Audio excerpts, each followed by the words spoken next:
Everybody, this is Rydo and we're back to another recording of Hearthstone. Today is Wednesday, August 8th. It's been a slow Wednesday.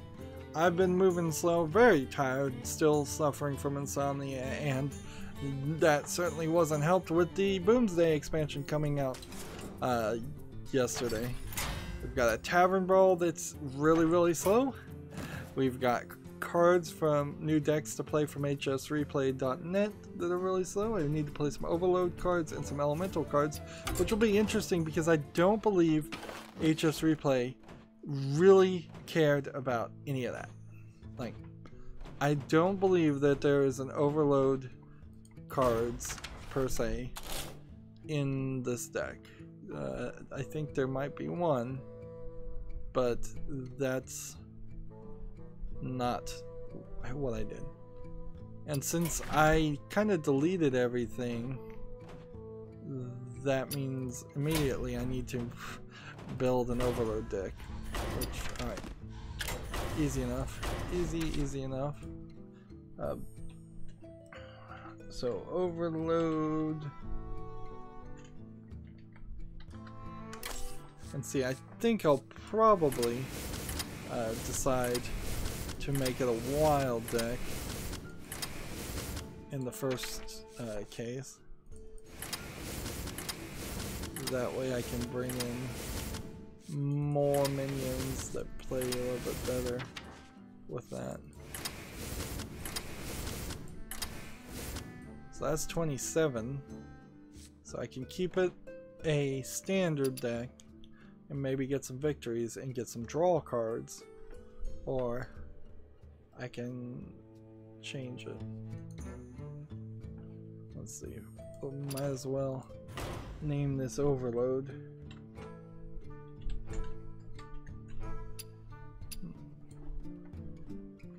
Yeah, let's just keep it a standard deck. Take 2 bloodlusts, take a Hex, and you're done. There's your Overload deck. And the other daily quest I needed to do was Elementals, and I believe if I played a Freeze Mage I will run into enough Elementals. No, not really. There's only like one. So is there a chance that something else is an Elemental? Not really. So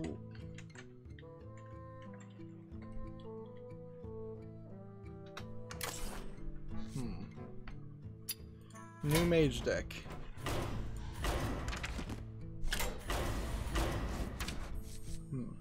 I found out that the Whizbang decks will, by the way, tell you if after you've won with those Whizbang decks, if you play just Whizbang and then it gives you a random deck recipe, it'll tell you what recipe you just played and say, hey, do you want to go and try and build it right now? And then for a lot of people, particularly me on these European or Asian accounts, you're going to find out that you can't actually build the decks because you're missing so many cards. Let's see. Whenever a weapon is destroyed, I don't think we need that one. Let's see. I have about 2 more that I need to play.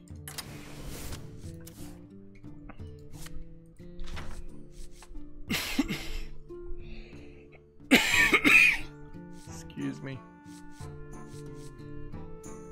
Let's see.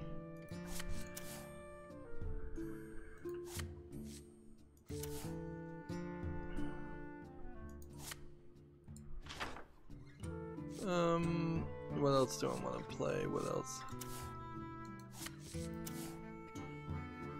We'll take that. There you go. And we'll call that one Elemental.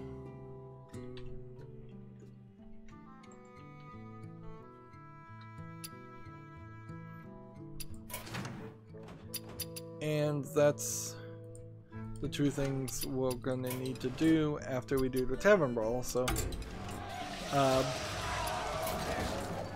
I suppose as far as deck rebuilds, I can just quickly say I use the same strategy that I used for the European cards, which was to use HS Replay to tell me what was the one best deck I could build with the amount of dust I had, and then I tried to build that and made some slight modifications there, and then I looked at it and said, what is the cheapest hunter, what is the cheapest maze, what is the cheapest paladin, and got one of each of those, and had to make a lot of changes.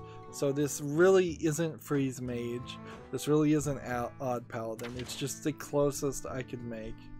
And I used as much dust to make commons and rare cards that I was missing, so I got a guided sense as far as what cards needed to be made first, and that took up, I think, all my dust.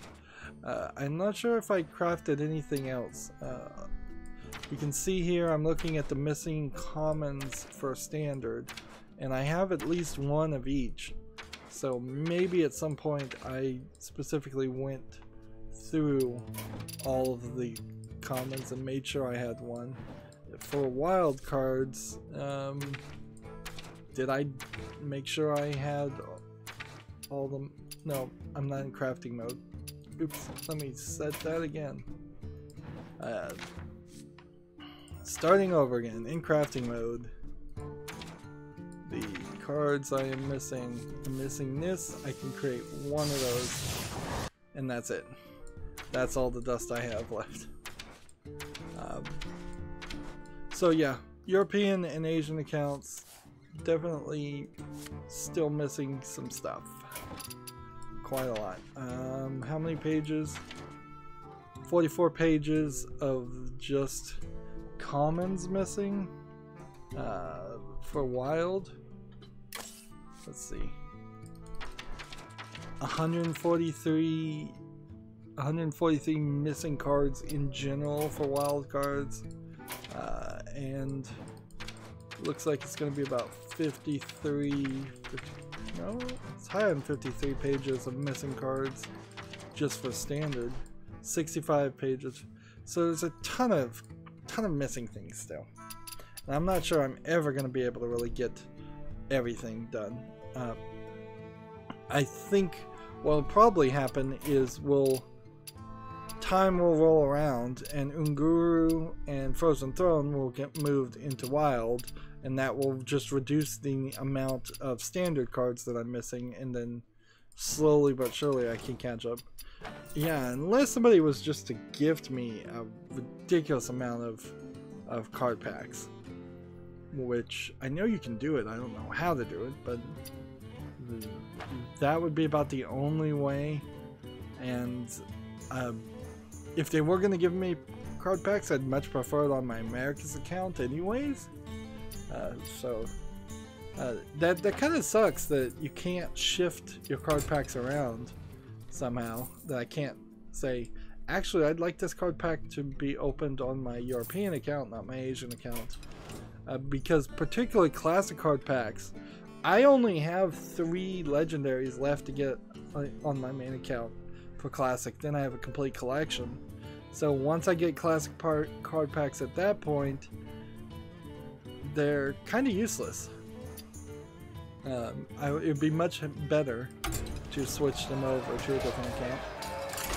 So this Tavern Brawl is slow as all get out, but it seems like you're probably guaranteed to win since both players are working together. I don't want to go into a 4th recording, so we need to hurry up and start going through the news.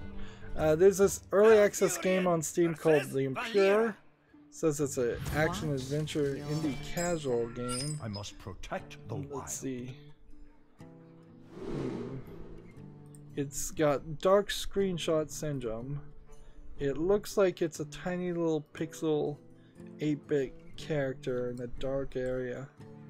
I kind of like the thumbnail, certainly, of this game, but every screenshot tells me that this game would be annoying to play.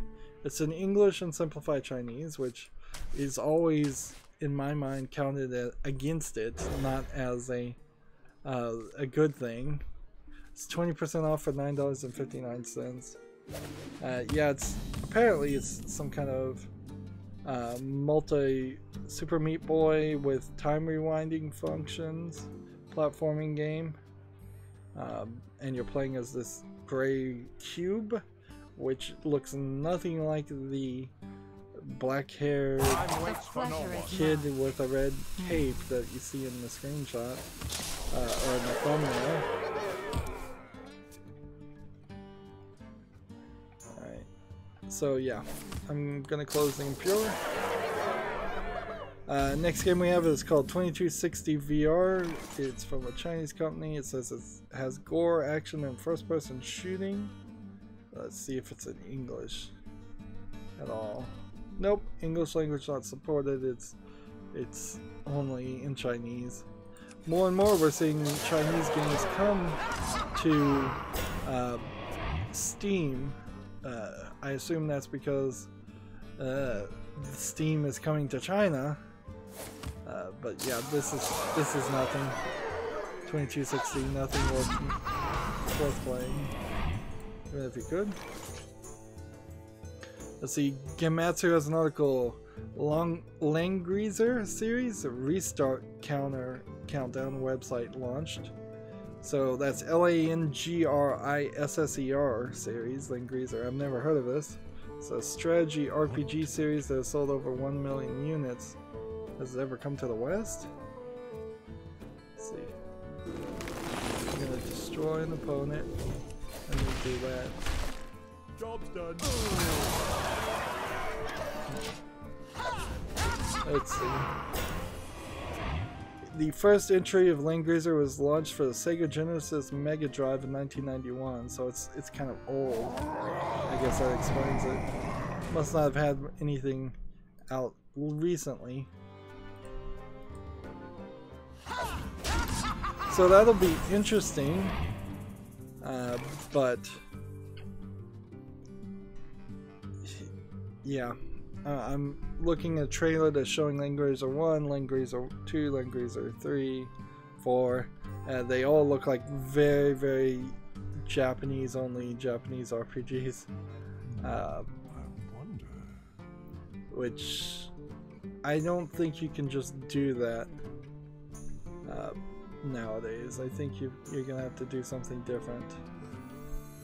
Alright, so each player gets a mana crystal, and then this, and then this, and then the turn. So on this Tavern Brawl, I'm playing as the Druid, where I've been playing as the Rogue the other 2 times. So I kind of know what cards they have and they need to play, but I'm not sure I guess I'm playing a Druid, a Jade Druid strategy in the meantime.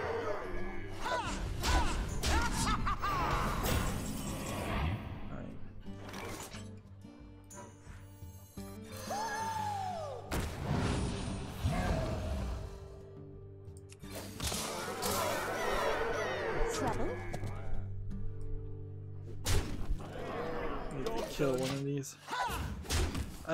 A restart countdown is an interesting phrase. I guess that means that they're going to reboot the whole series, probably in 3D. It's an interesting idea. It certainly makes a lot more sense to restart an old series that you might have a license to than it is to just make an entirely new series. So that's an interesting idea, but again, this is an instance of Japanese video game advertising at its worst, where this is a tease for a tease for a tease with literally no information. Let's see.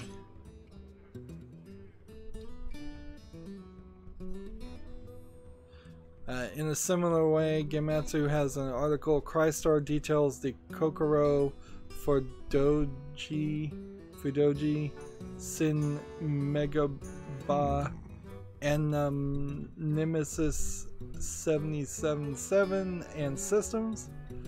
which those are potentially systems, names of characters. They could be really any combination of lots of different things.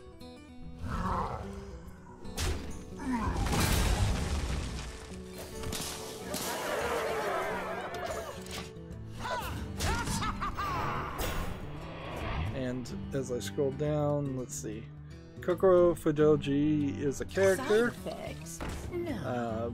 Trust me. An anime girl in blue armor, scantily clad armor.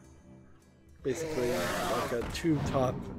If you combined the tube top and armor and made it into a heart shape, which Kokoro is Japanese for heart shape. Or heart.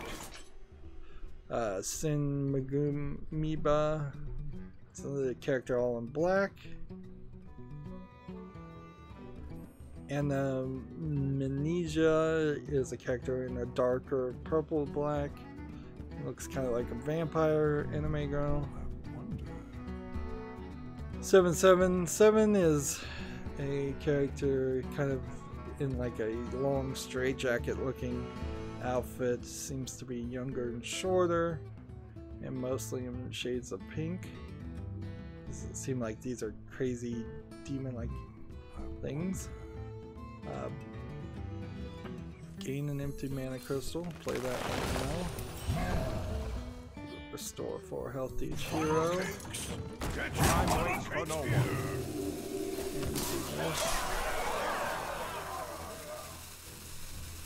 Like, he's just not playing the right cards. Like, I hate to blame my competitor here, but he kind of isn't. And so he's gonna get killed if he's not careful. Yeah, it seems like this game, Crystar, is some kind of 3D turn-based Japanese RPG, somewhat focused around, I don't know, punishing the wicked, being demons, and punishing evil people. Crystar is due out for the PS4 on October 18th in Japan. We'll see if it comes to the West. It probably has a chance of it. Let's see. If I play this, it's not a bad one to play.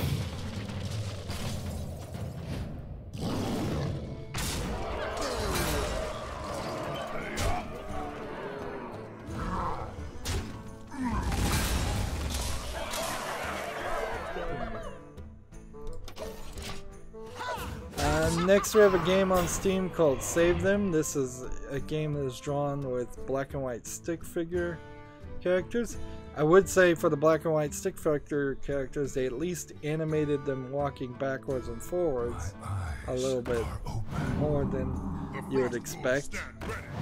For the level of awful graphics I'm seeing, I wouldn't half expect them to simply just slide a single image across the place. If this really didn't look so bad, I'd almost give it a shot. If this was being played on some kind of vector-based black and white monitor from decades past, this would be amazingly interesting to look at.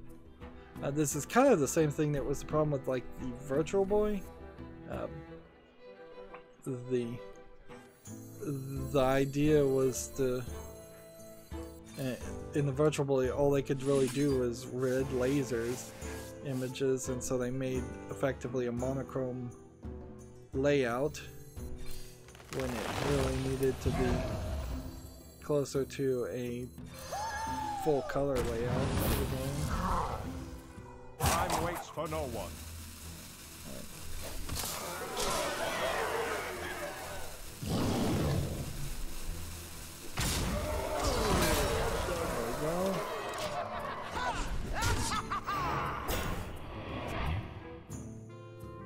I almost want to give this game a chance. It's $2.99. Save them. but it has like only 10 stages. It says it has surreal narrative and multiple endings. I don't know what the deal is though.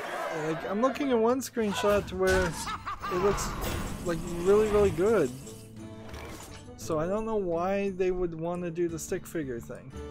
Just replace the stick figure with something else and it would have actually made it to my list. And apparently this developer now hasn't developed or published anything, so it seems almost like it's been kicked off Steam already. Probably, I don't know why. I'm not gonna speculate why. Let's see. If I do this right now, it'll be one away. And that's kind of all I can do, so I'm just going to go ahead and do that. And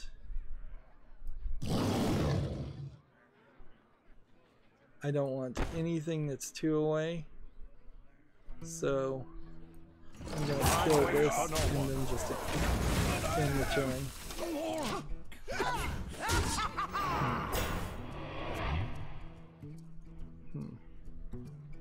See, the next game we have on Steam is called Fate Seeker. I'm pretty sure this is Chinese only.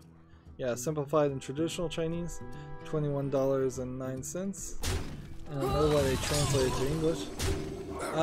Honestly, it's really, I could never really be a critic of Chinese only games, but the fact that it is in traditional and simplified Chinese probably means, in my head, it tells me they probably did more work. Let's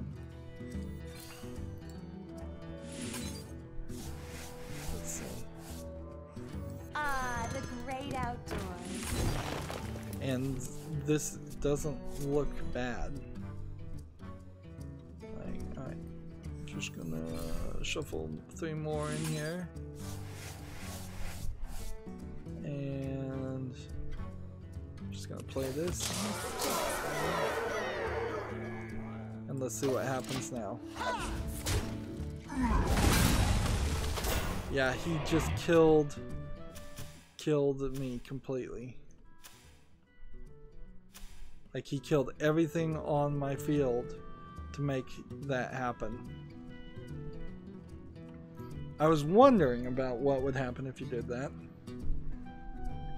Well, I can now recover from that. But that certainly wasn't the right way to play that.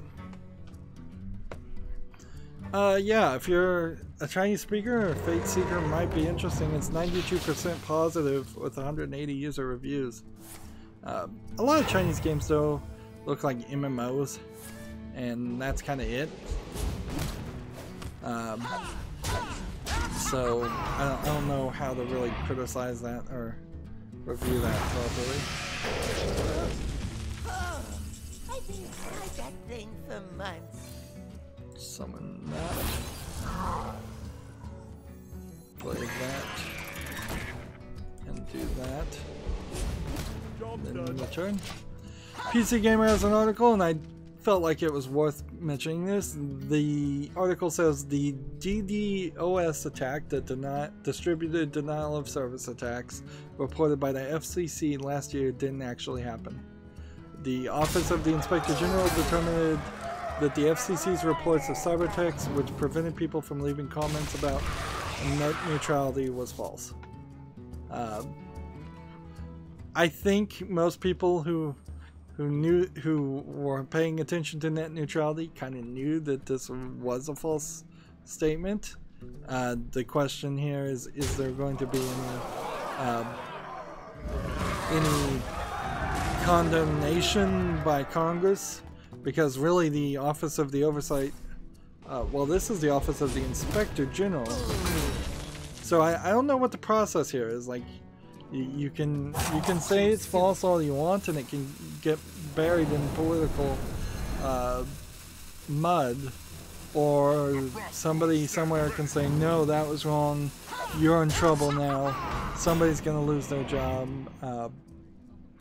Ideally Ajit Pai, I've forgotten his name now, the guy in charge of the FCC who was trying to destroy net neutrality because he was a former and almost certainly is a current actor on behalf of AT&T and the other big media people, Verizon and internet service providers.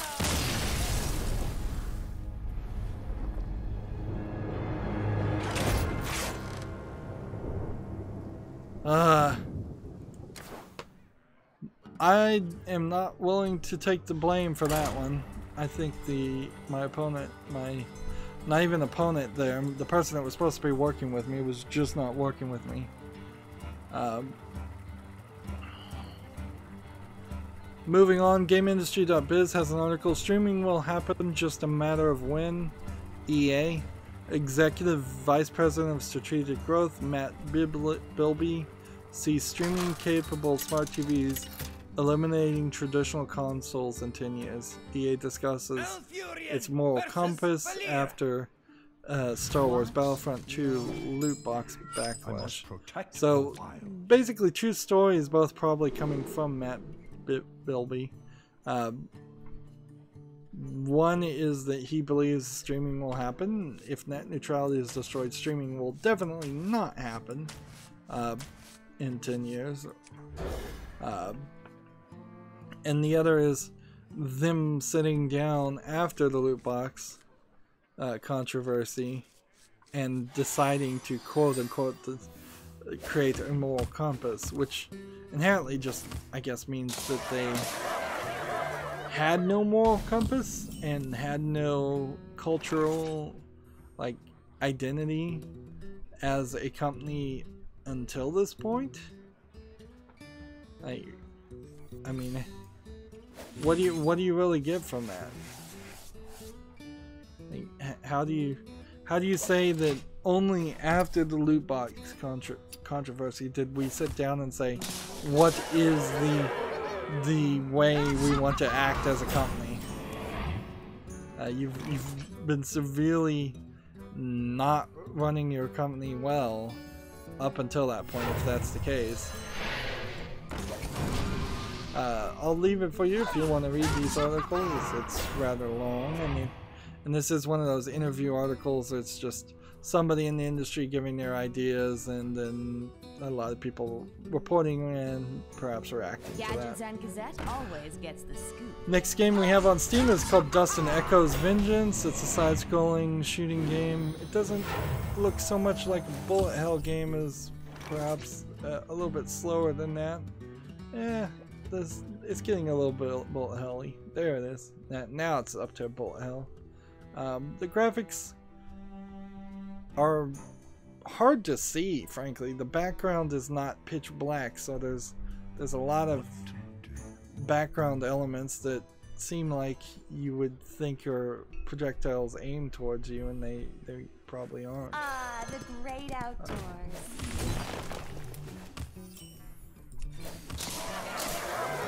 Let's see.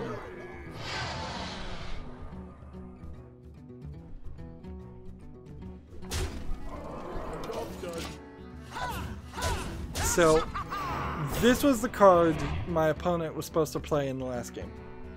If you don't play this card, you're not going to win. Now all I need to do is draw a bunch of cards. That's pretty much it. Keep us both alive and draw a bunch of cards.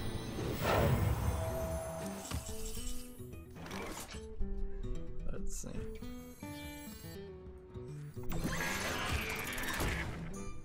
Trouble? Play this. And I'm gonna go and just hold on. Okay, I really don't even have reason to hold on to it, so I'm gonna do damage. Yeah, Dust and Echoes just doesn't look visually polished enough. It's 25% off for $3.74. It's in a very competitive field with shooter games. And a lot of people think they can get away with making a cheap, lazy effort shooter game, and you can get it on Steam. It doesn't mean people are going to buy it. Moving on, Gematsu has an article, a new Sakura Wars game presentation possibly set for the summer. So we have an announcement for a possible announcement. Okay. We'll skip over that. Sakura Wars being a anime that also is a game that might have also been a light novel. It's a pretty old one. Funnel cakes! Get your funnel cakes here!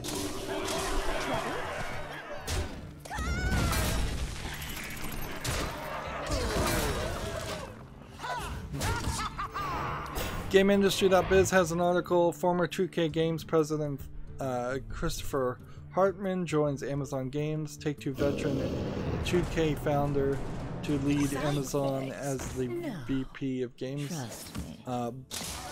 Studios. So inherently this might be part of why Borderlands 3 isn't out.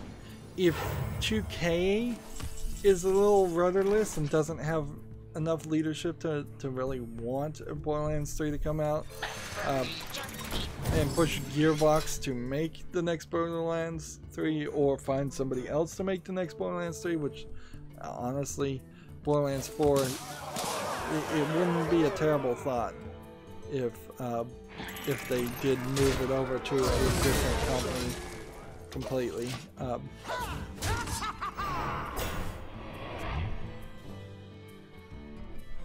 From the depths I come. But yeah, so again, this is industry insider information. The founder and former 2K Games president Christopher Hartman is now with Amazon Games. Amazon Games pretty much, I don't think they're really the people in charge of Twitch. They might have oversight over them, but I think they are the people in charge of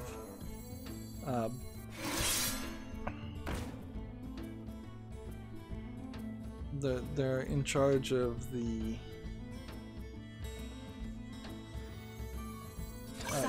games that come out on Android and through the Amazon App Store. Pay up.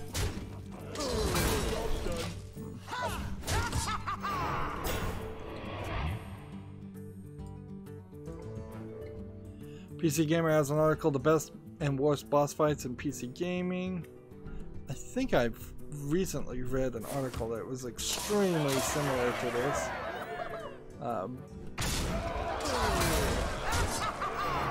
So yeah, there's not a lot to say here. Just, it's, hey, remember these games you played, or look at these games you didn't play. So yeah, you can look at that article if you're interested, but I'm trying to save some time here. I could move this forward, and I think we probably are at that point. So I need 8, so I can't really do anything. I'm gonna do this, and I'm going to try to be careful. Pay up. Get rid of these two. I wait for no one.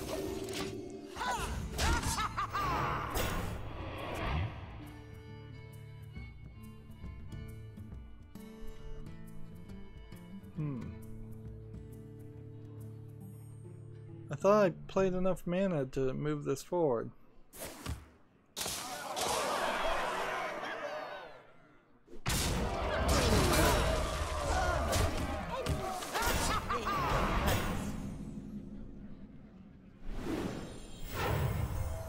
Well, at least we played right, and each player draws a card.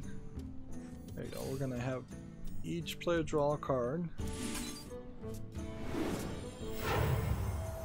And we're gonna do this.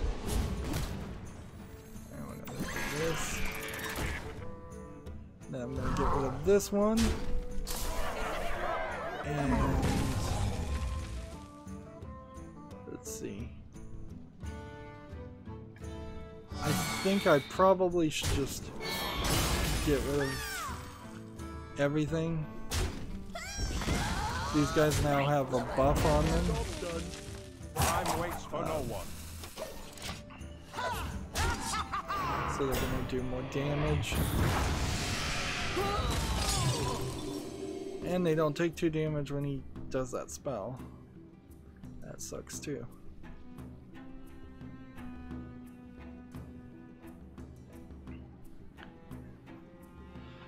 We've got a game on Steam called Virtual Creatures. They look like little 8-bit Tamagotchi-like creatures with this really empty screen. 1 second.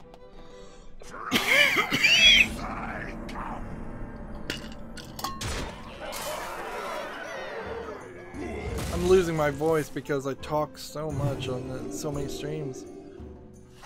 Yeah.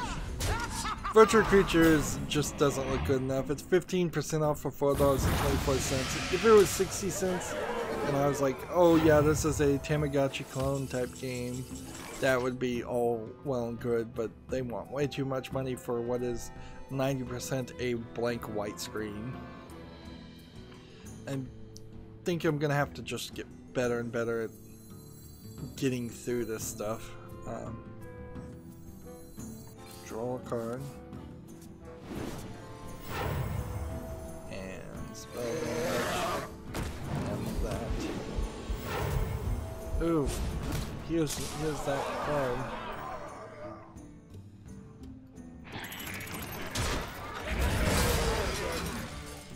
Rock Paper Shotgun has an article.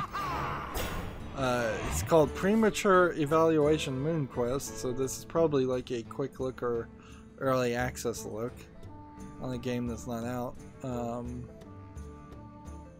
And Moon Quest looks like kind of a Terraria style game, and I have like no interest in Terraria style games, so I'm gonna close that article.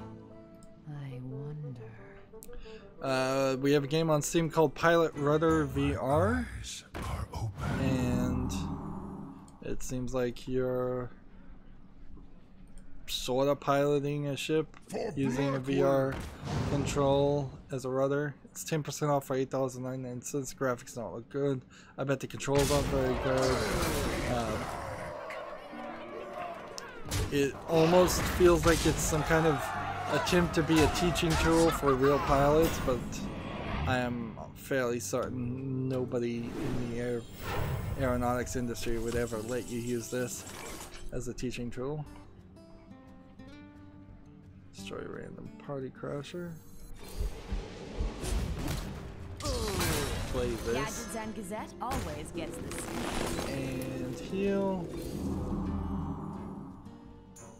And in the turn. Let's see. We've got a Steam game called Camping with Girls, which is a weird name because, like, camping with girls or camping with guys, to my head, would be the exact same thing, pretty much. It's tagged adventure, indie, casual, sexual content, and it's a visual novel, so I guess maybe the characters, which are poorly drawn, are I guess all supposed to be high school kids or older camping together, which I don't know, perhaps in less urban areas, going out and camping with people was, people of the opposite gender was the way in which you could get out of your parents' house and have sex. First I've ever thought of that or heard of that, but this, regardless, is a game that is part of the 80,000 plus achievements bundle and the 50,000 plus achievement visual novels bundle. So clearly this is not a good quality game. It's only for the achievements. That being said, because of the new limitation, it really only has 4 achievements anyways. it's selling by itself for 40% off for 59 cents, so you know what you're getting. And what you're probably getting is about 10 minutes of bad content. Yes, this developer has released, I would say, about a dozen things, and only one of them is rated positive. The rest are mixed or negative. Let's play this. I'm about to lose.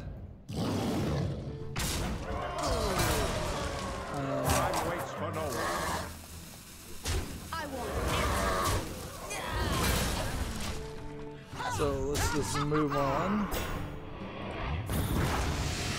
PC Gamer has an article, "The Daunting Aftermath of Releasing Your Dream Game as Told by the Developers of Stardew Valley, Alboy, and more." This is an article that I'd like to read, but I don't have time, really. So I might save it for later. I think I'm gonna have to take some significant downtime. And yeah, I'm probably gonna play 6 elementals just trying to get this stupid tavern bow. I got lucky, I guess, in the previous 2 accounts to have the tavern brawl work easier. We've got a game on Steam called Hello Pollution. It's a 2D physics game about a dysfunctional waste disposal company. Valera versus So I must protect the wild. it seems like Watch it's a your back. drag things around the game. You're trying to drag things to bury them and kind of Tetris these items underground. It looks like it's too simplistic of an idea to be interesting. They want $12.99 for it. That is ridiculously high. This one's not a bad card to play early on. My greetings. Yeah. I hope we don't see a major increase in physics-based The games. pleasure is mine. My package. Let's see.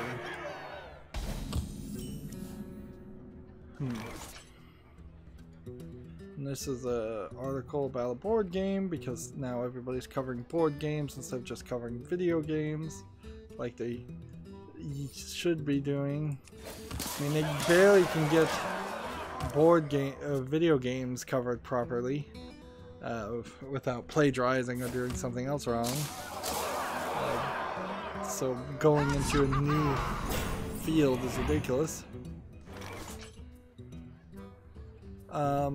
Speaking of ridiculous, I suppose, there was, I believe these are a couple of VR effects that were for PlayStation VR and weren't very good, have now come to PC. They're published by Sony Pictures Virtual Reality, and they were made by Create VR. First one is Ghostbusters VR now hiring, which honestly, I recall it was incredibly buggy and incredibly limited. They want 30% off right now for $6.99 for it. I think it probably should have been free or close to free as advertisement for the latest Ghostbuster movies, but also it's kind of not set in that universe. It's the original Ghostbusters. So what do you do then? Really? In a weird way, this might be, releasing a game like this might be a good way to push people back into forgetting about Ghostbusters 2016 and just remembering Ghostbusters 1, 2, and the cartoon series. But yeah, that's one game. The other game is Ghostbusters VR Showdown, and honestly, I think these two games could definitely have been the same game. One is the now hiring, you're kind of walking around the firehouse and you're meeting up with Slimer, and that's it. Showdown, you're fighting the original Stay Puft Marshmallow Man, and other demons and monsters. And since you're in VR, these really feel like things that would have been potentially at Universal Studios or something. Side effects. Not something that you would specifically buy and play at home. I could totally see this being a amusement park attraction. I guess maybe I'll put these on the wish list just to keep an eye on them. Ghostbusters is hiring Showdown is 30% off for $6.99 each. If you buy both of them in the bundle, Firehouse and Showdown, then it's $9.36. Let's see, return an enemy minion to your opponent's hand. There you go. What? I don't know what you're gonna do with that, but I'm gonna go ahead and get rid of it that way.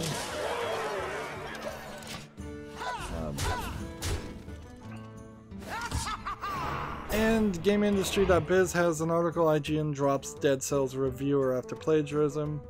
Update site apologizes to Boomstick Gaming, which was the YouTube channel, after determining now former employee lifted the content of its YouTube review. Now, it's going to be hard to prove damages if Boomstick Gaming was going to try and sue them, which he would be in his rights most definitely to sue if he felt aggrieved by his content being stolen. And certainly in Giant Bombcasts, they tried to make that out like that was a bad or a moral thing because he tweeted and he said, I would have liked accreditation or to be compensated or something in a Twitter. It's like that's what every other person would require. If somebody uses your work and like this, if somebody plagiarizes your work, every single person should be paid. IGN would do their best job whatsoever is to issue a public apology and then issue a private settlement agreement and say, here, we'd like to pay you for this inconvenience. Here's $10,000. Here's $20,000 even. Like just to end that story as much as possible, as quickly as possible. I fish bigger.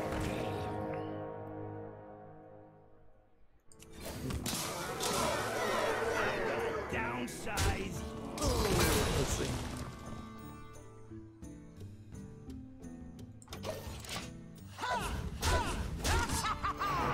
Let's see. Let's actually go to Boomstick Gaming's website, his YouTube page.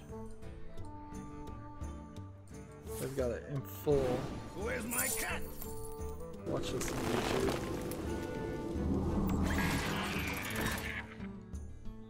So, Boomstick Gaming, he made a video. IGN copied my Dead Cells review. What I do has 42,000 likes and 632 downvotes. As of right now, he has 45,000 subscribers. He probably, let's see, if he does a good job, and he should get a lot more. He has 4 million views. He's been on Steam, on YouTube since December 6, 2006. So he's been doing YouTube for 12 years. So he deserves a break. Like, I would love if I get a break, but I've only been doing this for 4 or 5 years, and I certainly think that Boomstick deserves a break. So if you're not going to subscribe to my channel, or if you're already subscribed to my channel, I'd say go subscribe to Boomstick Gaming. Even if you're never going to watch any of his videos ever again anyways, I'd say do it anyways. Just I feel like the game is specifically stopping me from attacking the hero, which I guess is fine.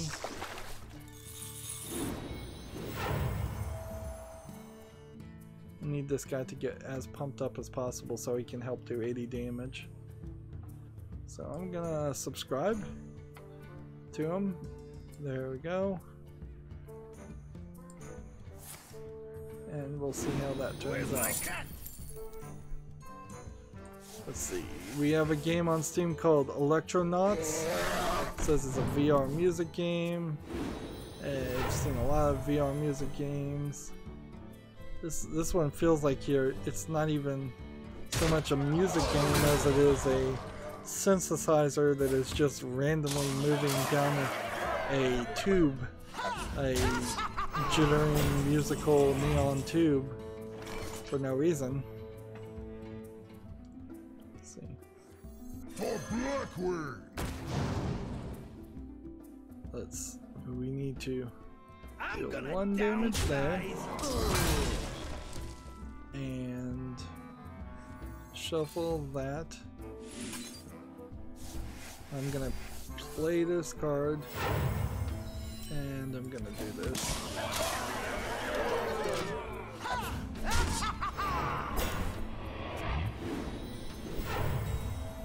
Yeah, I don't see a game so much here as just a music simulator, a music synthesizer. It's 10% off for $17.99. Maybe you'd want to check it out if you're big into music, but I don't see a real reason why you'd want to be making music in VR.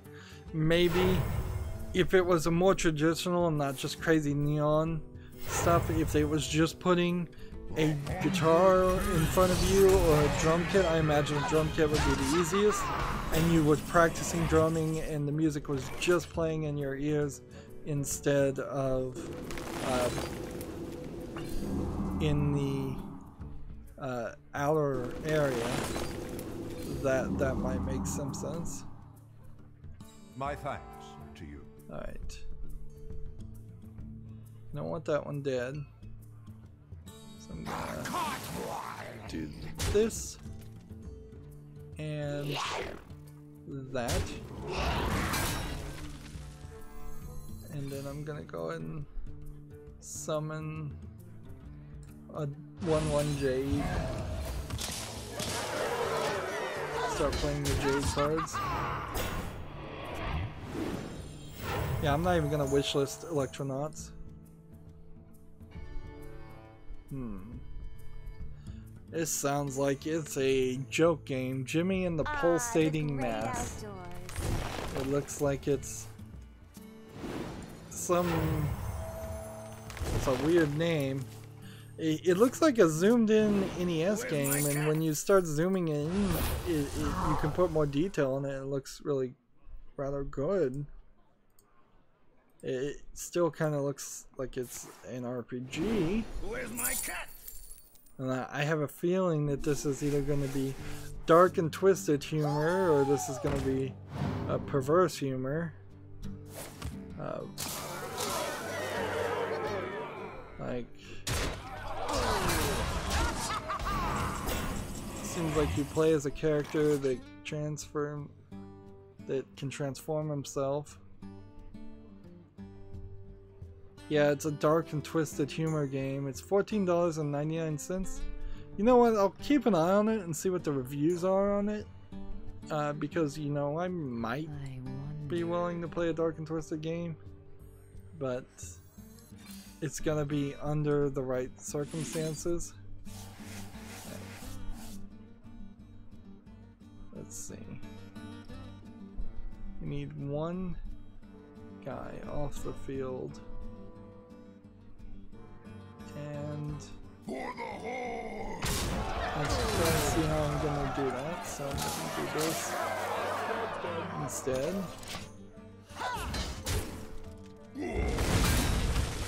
Hard. Why did that? I still haven't figured this out. I still have not figured out how this system is supposed to work. Clearly. On Steam we have Overcooked 2. I would have thought Overcooked 2 was already on PC, but apparently it isn't. If you're a fan of Overcooked 1, you'll be a fan of Overcooked 2, I'm pretty sure. It's rated very positive at 83%. The thing, though, is it's not so much a single-player game. It says it has single-player. I guess maybe I could try to play it and keep an eye on it, but it's a $24.99, or you can get the bundle of both games for 10% off and making it $37.78. This is one of those cooking speed games that that itself becomes an issue. Let's see. Summon that. I should have played that first. Let's see. And can I return this guy to my hand? Interesting.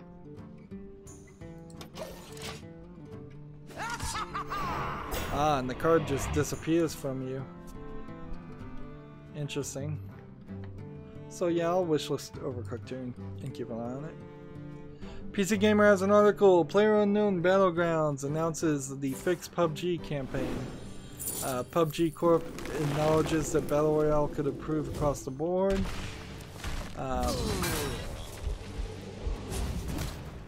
The initiative casts on it's net-wide as it targets performance, matchmaking, bug fixes, quality of life improvements, and more. Frankly, it seems like PR speak to admit you haven't been doing what people have wanted you to be doing up until this point. Or maybe they launched a website somewhere that to say, here's our bug tracker in a website form so you can list bugs and we can try and work on them that way. Let's see. Charge. This. Alright.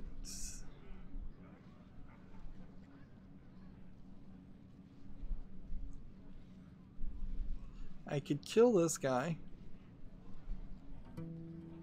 And that's kind of all I can do.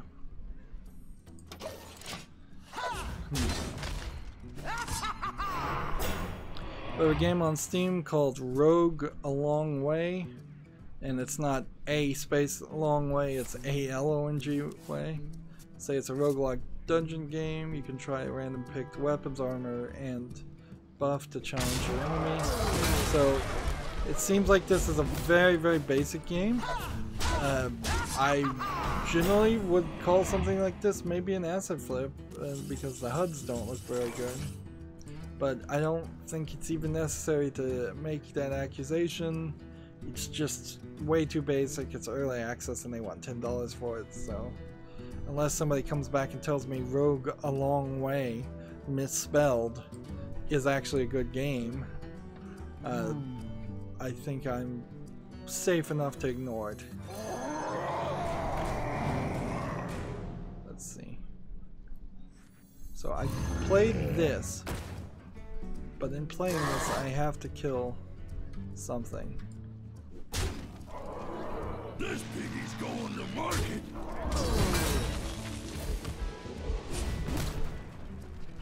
Running the program. Hug. And in the turn there. Oh, I thought that guy was gonna get more attack.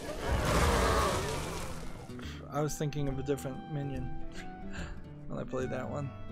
Completely different minion. Please, just let me win this time. This is like the third time we've tried this Tavern Brawl. It's been probably an hour. Gamatsu has an article, a game called Distance for PC. Launches September 18th. The PlayStation 4 version is yet to be dated. It's been available via Steam Early Access since 2014.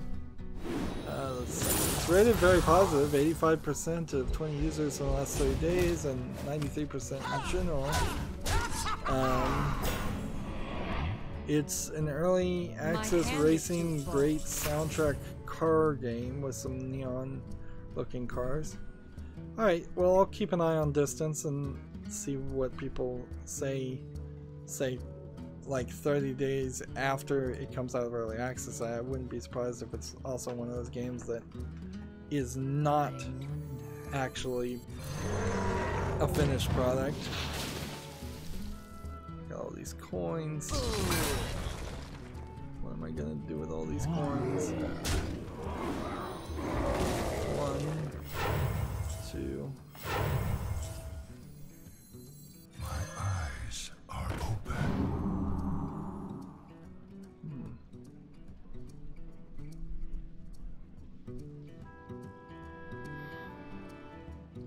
Guess I have to play this guy against him.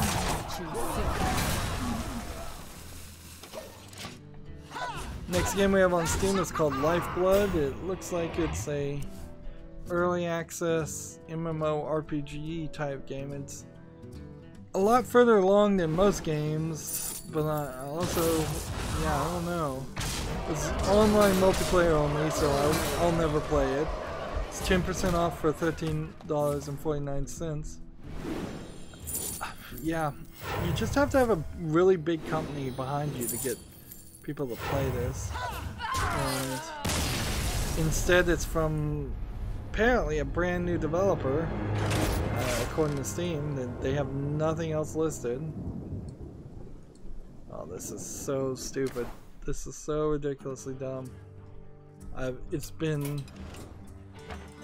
probably an hour now, and we're not getting that Tavern Brawl done. On the other hand, my quick and easy made overload deck will get that daily quest done pretty quickly, and the elemental deck will get the other part done.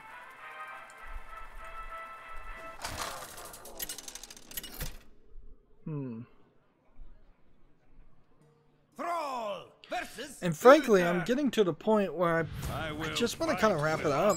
I have a ton of news still to talk about, but I could probably save it all for Friday. Like, we've got a Your Gamer article. Child of Light Valiant Hearts is heading to the Switch before the end of the year.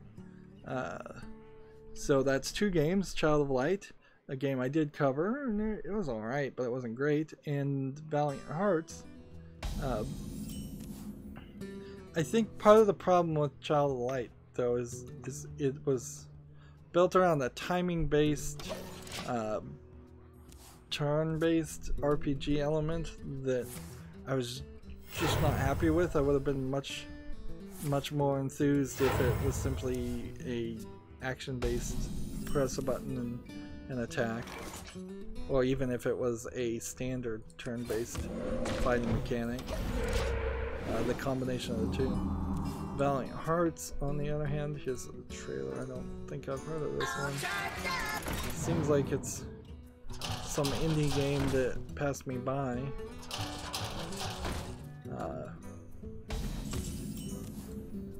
These are both, I believe, Ubisoft games. And there might be a Child of Light too, but it's almost I wonder. It's less likely than you would think. Yep.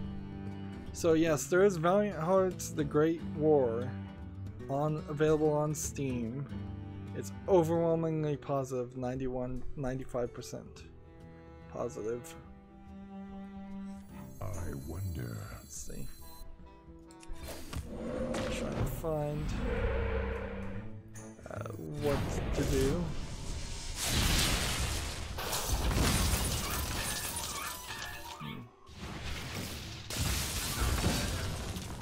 There is little time.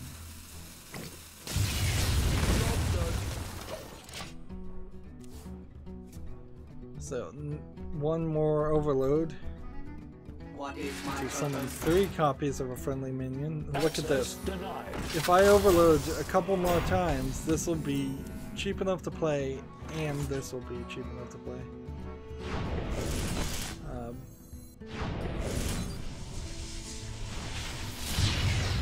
3 copies of a minion, 4 mana. By the holy light! GameIndustry.biz says Netflix of games a threat to developers. If subscription streaming services take off, creators are likely to lose the leverage in dealing with platform holders. I would say that's probably a misappropriation of the word creators. That would be publishers that have some sway over platform owners, not individual creator, really. If I get this down to 0 by the 7th turn, I guess I could do that all in one fell swoop. Unity, precision, perfection.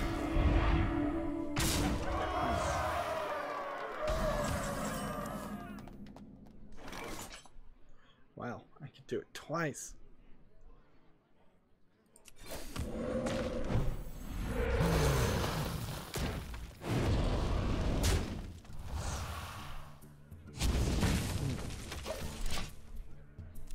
Of course, I just played that card, so if he kills it, that'll be bad.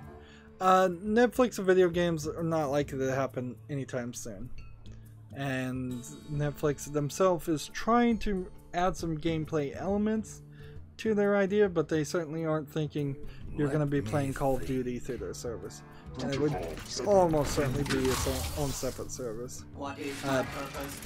Meanwhile, there's several other people who already have similar things to Netflix already, like Microsoft themselves.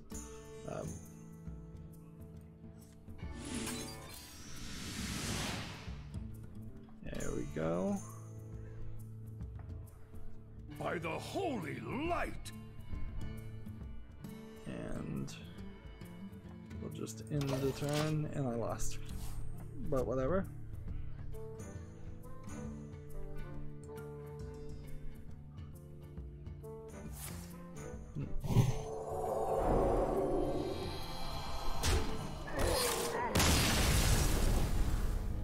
See, we have a game on Steam called Elo Hell, E-L-O space H-E-L-L. Elo Hell is a choice-based episodic narrative sitcom about a person trying to go pro in today's esports industry. Put on your try-hard pants because things are about to get interesting. I don't know if this really is a game, or if this is some more of an interactive experience. The animation isn't terrible looking, but I'm not sure what the gameplay mechanic is. I guess it's a Telltale style game. Did I get all of the overload cards played? Nope. Try that again. If I had one there, I would have been really surprised. Let's see. It's early access for $19.99. I'll keep an eye on it because it's an interesting idea and the graphics don't look horrible, so it doesn't look like it's just an immediately a joke game. It very possibly will turn into a joke. But let's see. We have an interesting Chinese-only game, I would assume. It says it's in Japanese, simplified Chinese, and traditional Chinese, which I don't understand because this game is a game that's already on Steam. So it is a game I've covered, which is Pretty Girls Mahjong. That game already exists. We've seen it. I've covered it. I've been demonetized for playing it, even though it doesn't really show any nudity or anything. Although this one is tagged with sexual content because they're in swimsuits, I guess, unless there's some slight decensored version here. Maybe they added one new character here. but this is exactly the same game. I'm looking at every single screenshot. It's the same game. And yet it's not from the... It's like a licensed... I guess it is from the same developer that made Pretty Girls Mahjong. But they're just giving it a different name and releasing it. Perhaps it's the Chinese censored version of it. If that makes sense. I guess that would make a little bit of sense. There. Let's see. Pretty Girls Mahjong Solitaire. What languages is it originally in? English and Japanese. Okay, so I guess they just are making a Chinese version of it. That's weird. But that is something we are going to see more of in as more Chinese. It says, this game is Chinese only. Sticky Rice has acquired the rights to develop a Chinese language version of the popular Mahjong Solitaire titles. We have English titles currently under development too, and hope to release on Steam soon. And I'm not sure, I guess I believe them, but this is going to be an interesting twist if we start seeing tons and tons of Chinese only versions, Chinese censored versions of games that have already come out on Steam. Let's see. Next game we have is called Bouncing Over It with Friends. Seems like it's a player versus player bouncing game where you play as a ball and bounce. It's kind of probably getting over it concept, but you're playing as a slime ball that can bounce. It's $4.99. The graphics don't look good. That's way too expensive. Frankly, I'm not even sure getting over it with Benet Fadi is worth owning. It's just, it's something that kind of became a meme. Let's see. We've got a game called Rugosi, R-U-G-O-S-I, on Steam. Seems like a very poorly animated Super Meat Boy style game. And it's trying to sell itself as being simple. It has 32 achievements for 99 cents, and I think more than anything it's probably an achievement hunter game. See, we don't need to talk about Rock, Paper, Shotgun, talking about Doctor Who Infinity. Let's see. Play this. And that's all I can do. We've got a game on Steam called Bad Pad. It says it's a hard rock musical comedy Metroidvania platformer. The wacky premise of Bad Pad is told in songs and set around the gamepad's buttons who come to life. They're endless battle, tons of jumping and controlling machines, and a little bit of time traveling.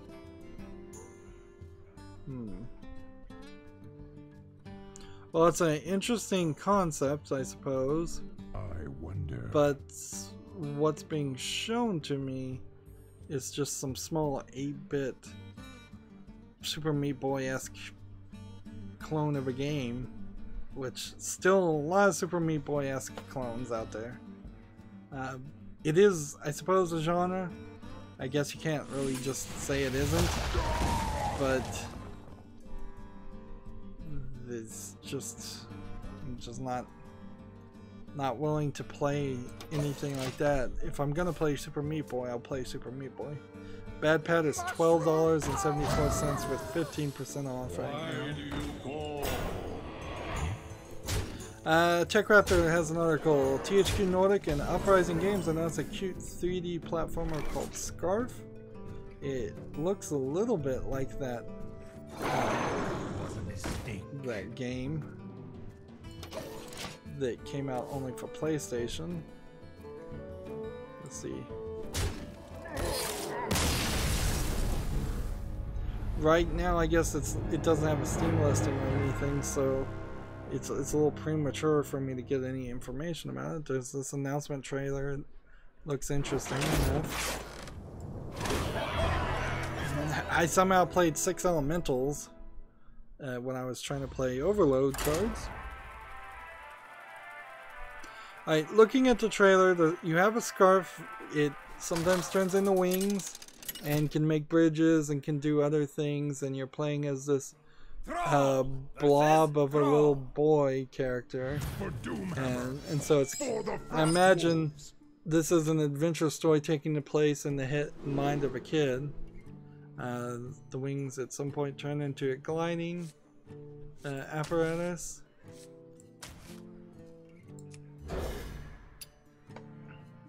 And it's cutesy 3D animation. Seems like it might have a place in THQ Nordic, depending on what you think THQ Nordic really is going to be.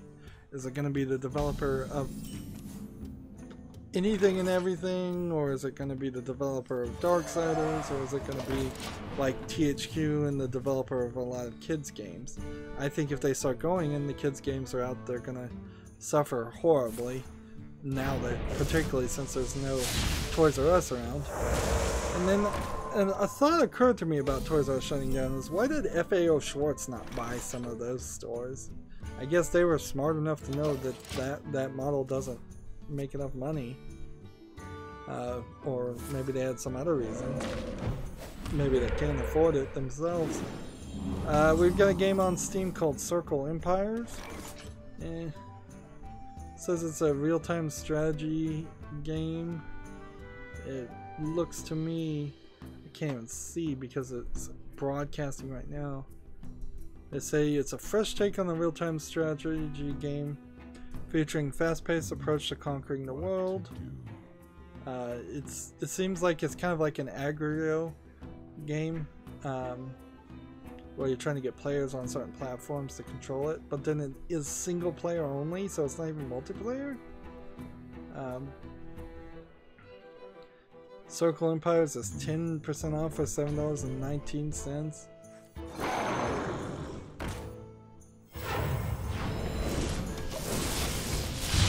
So yeah, nothing that interests me.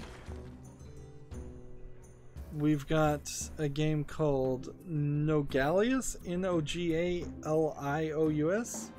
Says it's a retro style action platformer that pays homage to era of classic 2D 8-bit gaming. The thing here is that this is an 8-bit style, and I often use that as a descriptor of a bad game, but this actually has done it right. It's zoomed in. And that's the thing, when the camera zooms in, when you can make the details a little bit better, you can go a little bit 8-bit. This does look like an old NES game. Does that mean it's a good game? No, not really. They want $9.99. I'll keep an eye on it and see what the reviews say, but at least this one feels like it has a chance, and it isn't just using the phrase 8-bit as a concept to hide behind, to hide their ineptitude. So the last thing I need to do is get this stupid tavern brawl done. PC Gamer has an article. Blizzard has multiple Diablo projects in the works. Some are going to take longer than others, but we have some things to show you later this year. So BlizzCon is going to be happening pretty soon around here. Something should happen. And whether it's an update for Diablo 3, that would be pretty disappointing. If it's a remaster for Diablo 1, that would be alright, but I'm not sure it really needs that. If it's a teaser trailer for Diablo 4, at least we know they're making a Diablo 4. If it's some kind of cell phone game, that'd probably be pretty disappointing. If it's a comic book or non-video game, that'd be a pretty big disappointment. Generally speaking, though, this is just a tease for BlizzCon, which will just be full of teases themselves. Let's see. I'm gonna go ahead and play this first. Gematsu has an article. Toho Azure Reflections for the Switch launches August 30th in the West. Toho Azure Reflections looks like it's a bullet hell shooter game. If you're interested in that. Let's see.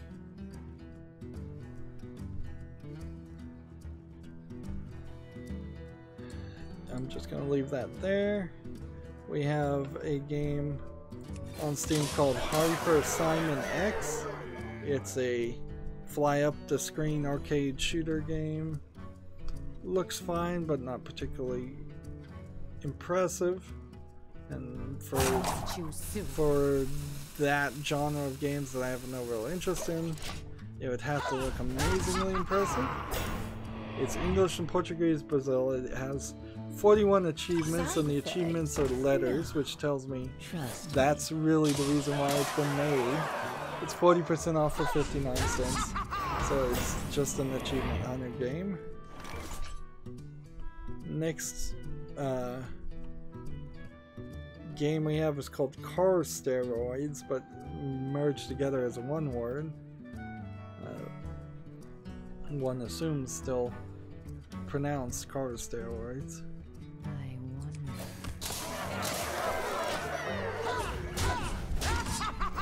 Let's see. It's a top-down cars shooting lasers at each other, fighting in a square ring game. Looks really incredibly boring and badly animated. Early access $4.99.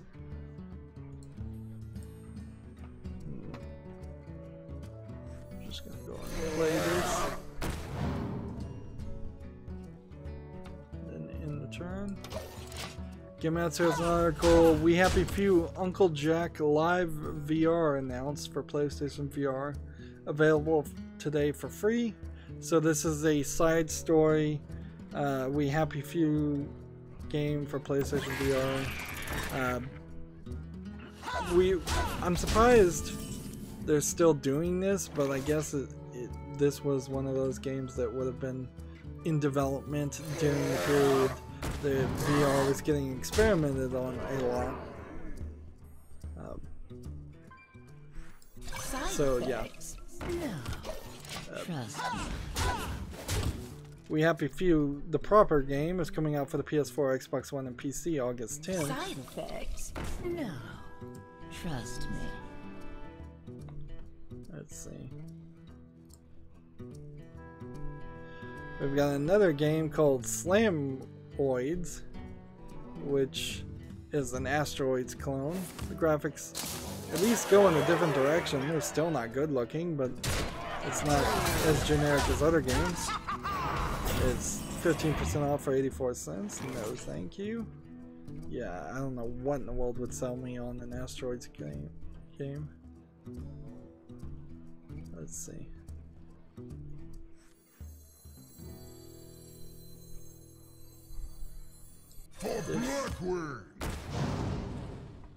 And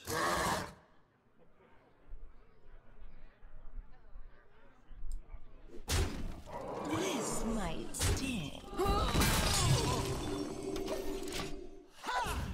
we have a game called Stories in Stone, which apparently is an RPG where you're playing as cave drawings, which is an interesting idea, but it limits your visual palette so much. It only in concept is it interesting. Visually, it's boring as you could get. It's 10% off for $8.99. No, I don't think so. I don't think I'd wish of Stories in Stone. We've got one called Fitzel Majestic Eagles, which is just a puzzle game built around eagles. We don't even really need to go any further on that. It's 40% off for $1.79.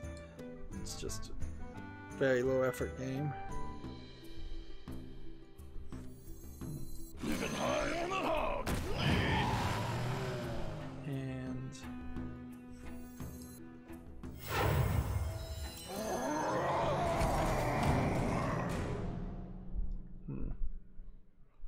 want to be careful not to have 7 when I'm done.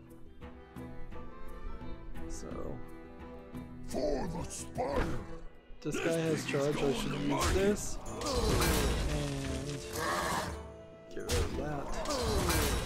And in return, we have a game on Steam called Viking Days, which is a VR game. It looks like it's a combination of several things in VR though. So deflecting arrows with your shield, maybe throwing signal fires, or crossing platforms,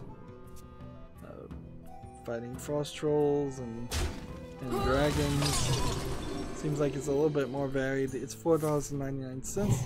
If I had a VR, I would say Viking Days actually looks like it is a close to a real game in VR, compared to so many VR games just being small little experiments and nothing else. Right. I want to play this first, Stand ready. and I want to kill that next, and then I'm just gonna play this, and I think that's well, I'll just leave it. Well, I mean, I could kill this guy. I'll just end the turn there.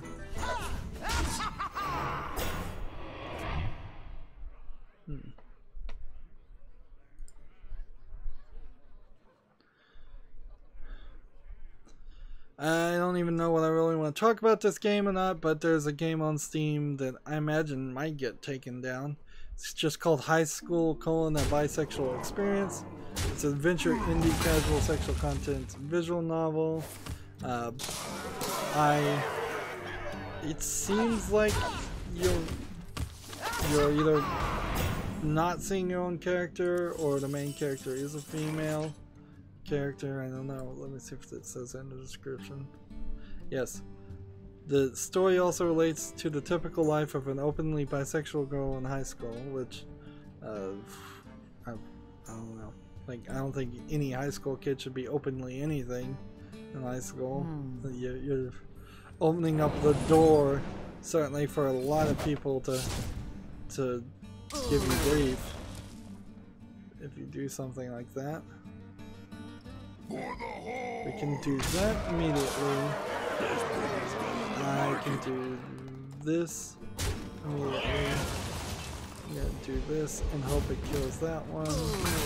I can do this and do this. What else do I want to do? I want to kill. I guess I could attack that right now. Kill that.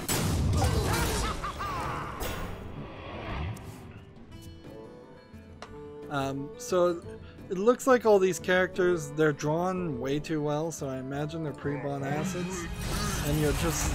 This really is probably a story that would have been better told as a book than a visual novel, because inherently visual novels are not good.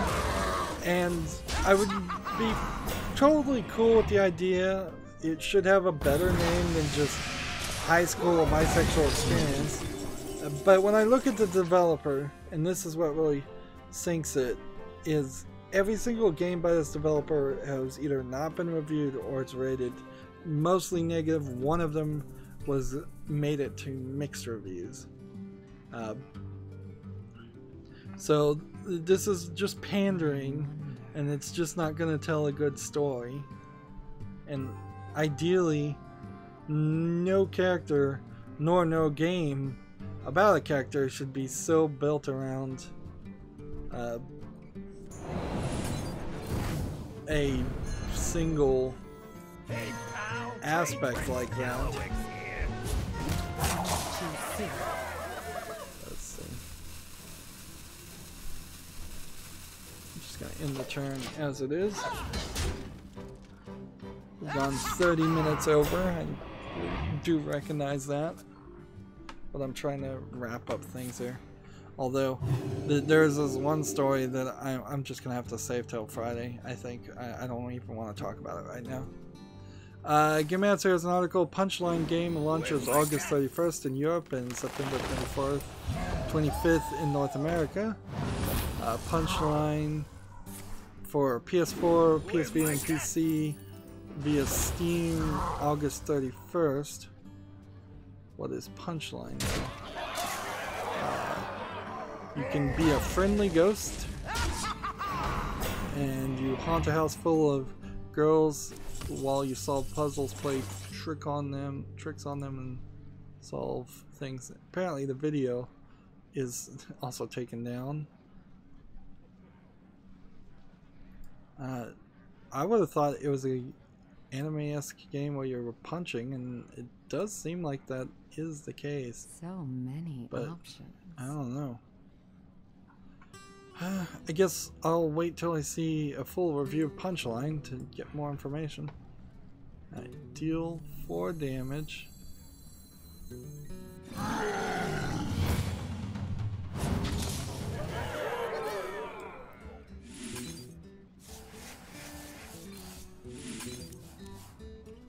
Let's see. Choose soon. We've got to kill something here. For the Horde! For the Spire! Let's see. I'm gonna downsize!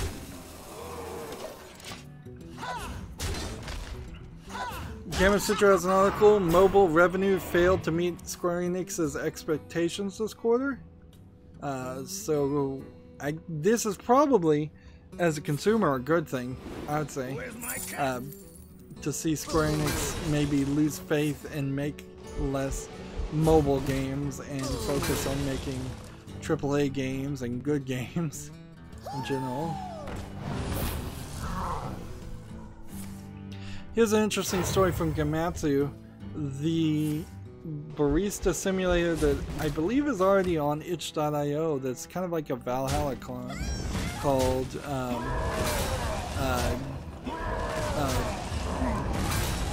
Coffee Talk for PC. No, it's just called Coffee Talk. Like, apparently, even though it's already on Steam and it's already been kind of announced, Gematsu is re-announcing it.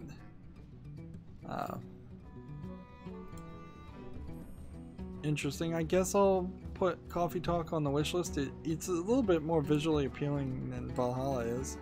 So many options. Originally when I saw it, it seemed like it was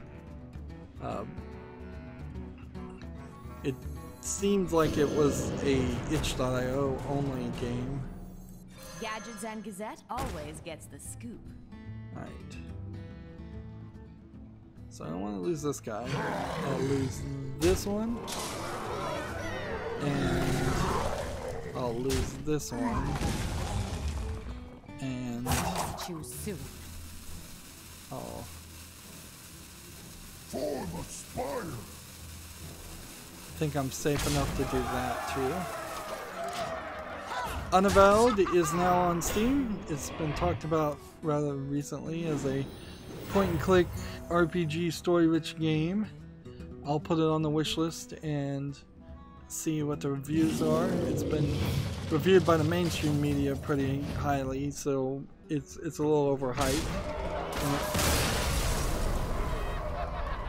It's 10% off for $13.49. Bethesda's QuakeCon 2018 Steam sales begun, so you can save on games like Fallout, Prey, Dishonored, Doom, and pretty much anything else that Bethesda's made. Some of those games maybe I could use if somebody wanted to gift those to me, like the Fallout 4, I believe.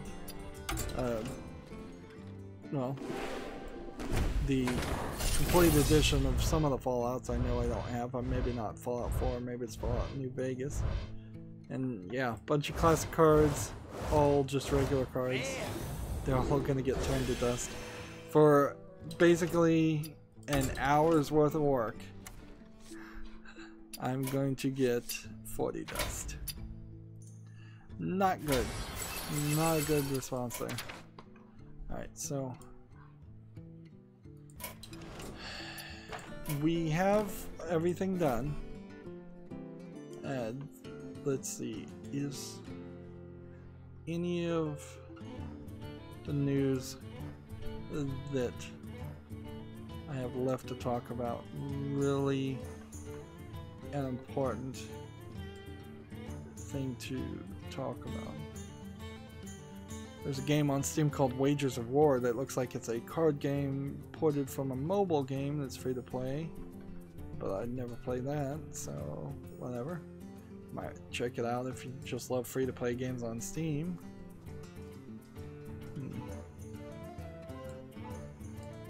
Fallout Shelter has surpassed 90 million lifetime revenue from GameIndustry.biz. Take that title, pretty much is all you need to hear.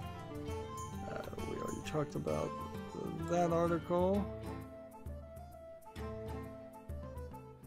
And it's just another game I could talk about on Friday. We kind of already talked about Square Enix's messy Chrono Trigger PC ports getting its 5th and final update. And some people are happy, some people still would want a lot more. That puts me on the Humble Bundle store. Let's see, is there anything, any game bundle? No, there's a Valiant comic bundle if you wanted to get a Valiant comics. I imagine though, if you wanted to get Valiant comics or a specific Valiant comics, this still probably wouldn't be that great of a deal, because it's I believe they're just going to be ebooks of the comics, and it's going to be like maybe the first couple of volumes of several different stories. So the story I've been dancing around is Riot Games responds to sexist work culture expose. Quote, "We haven't lived up to our own values," says the League of Legends developer, as criticism mounts in the wake of a damning report. I'm gonna try and talk about that and read it and get more information to talk about on Friday. This stream, on top of Insomnia, on top of having the stream for the new expansion, has certainly added just some exhausting things. Added a lot of tiredness to me, and this, much like the deck rebuilds that happened last night, it was just not great. And I still need to go and break up the pack opening video and re-upload that as a edited format, and break up the deck rebuilds and re-upload those as edited formats, and that they're going to be really controversial, and a bunch of people are going to complain in the comments, and then the videos are going to get recommended to more people, and then more people are still going to complain about it, and because more people will see it. And inherently, that's why your worst work is the one work that that gets seen on YouTube. It's a terrible system. I'm scrolling down my Twitter feed just to see if there's anything.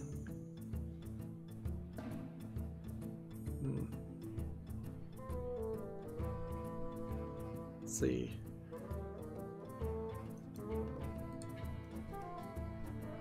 I've heard an accusation, I can't confirm if it's true, that Twitter has gotten a lot more censoring, and so people are just not seeing certain people on Twitter. I don't know if that's the case or not. I kind of feel like I'm seeing everything, but if I wasn't, how would I know? And it very well might just be hidden behind a bunch of rules and such.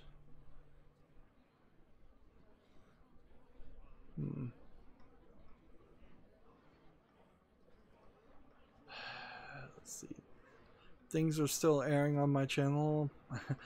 I'm down to the point where my channel hasn't fallen apart completely, so everything is good. That's about as far as I've gotten as far as load standards. As long as the videos air, that's good enough. I'm not even worrying about views or subscribers. I am getting subscribers, and that's fine, but it's certainly not enough in a speedy way. At this rate, I'll hit 1,000 subscribers 2 to 3 years from now, which, yeah, that's not realistic at that point. I'm sure YouTube will have said at that point that everybody needs to have 10,000 subscribers to be monetized. So I guess as we're wrapping up here, yeah, there's nothing else on my Twitter to talk about. My extra ask is to, if you know anybody who has a YouTube channel, no, if you know anybody that has a YouTube account or channel or otherwise, ask them to subscribe to me, even if they're never gonna watch whatever. Just see if I can get more subscriptions. They don't have to watch a single video ever. That's my extra ask, I guess. There's really nothing else you can say. That is just, hey, subscribe to this guy. He needs the subs. That's it. That's also it for this recording. So as always, I ask you to like, share, subscribe, comment, and watch every second of my videos. If you want a friend or follow me on Twitter, Tumblr, Google+, Facebook, Steam, Battle.net, all of those links are down below in the description box. And if you want to support me, I'm asking people to friend me on Steam and gift me a game or a gift card, whether it's a game off my wish list or just a game that you want to see me cover. We didn't get to really play a lot of ranked, so I really have to withhold judgment about Boomsday and how that's going to change the meta. Probably won't be until several weeks into it that people start complaining about, oh, this meta deck that's getting played now is way too hard and too crazy. That's it for the stream. I'm sorry about not being very high energy. I'm ending almost all my streams in the past week this way. Thank you for watching. Have a good evening.